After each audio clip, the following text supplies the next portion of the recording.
কোনো বস্তু আমাদের চোখে দৃশ্যমান হওয়ার একমাত্র মাধ্যম হচ্ছে আলো।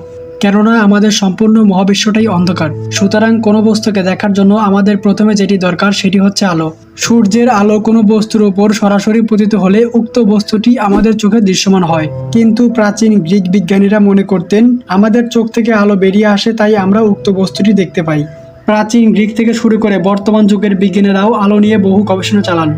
আলো আসলে কি, আলোর উৎস কোথা থেকে, আলোর ধর্ম কেমন, আলো ওয়েভ নাকি পার্টিকেল, সেই সব বিষয়ে জানার চেষ্টা করেন।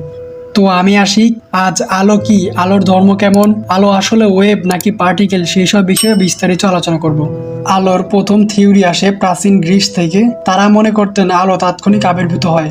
আলোর যে একটি সসীম গতিও থাকতে পারে সেটি তাদের মাথাতেও আসেনি। তাদের আরও একটি ভুল ধারণা ছিল। তারা মনে করতেন আমাদের চোখ থেকে আলো বের হয় এবং আমরা তা দেখতে পাই। কেননা রাতের অন্ধকারে তারা পশু পাখির চোখ দেখে এই বিষয়টি উপলব্ধি করতেন। গ্রিকদের এই দৃষ্টিভঙ্গির পরিবর্তন আসে আরব বিজ্ঞানীদের হাত থেকে। আলো সম্পর্কে যুগান্তকারী ধারণা দেন আরব বিজ্ঞানী আল হাইথাম। তিনি বলেন আলো প্রতিফলিত হয়ে আমাদের চোখে পড়লে সেই বস্তুটি আমরা দেখতে পাই। আল হাইথামের পিনহোল ক্যামেরাও বেশ গুরুত্বপূর্ণ। এই ক্যামেরা দিয়ে তিনি আলোর প্রতিফলন দেখতেন।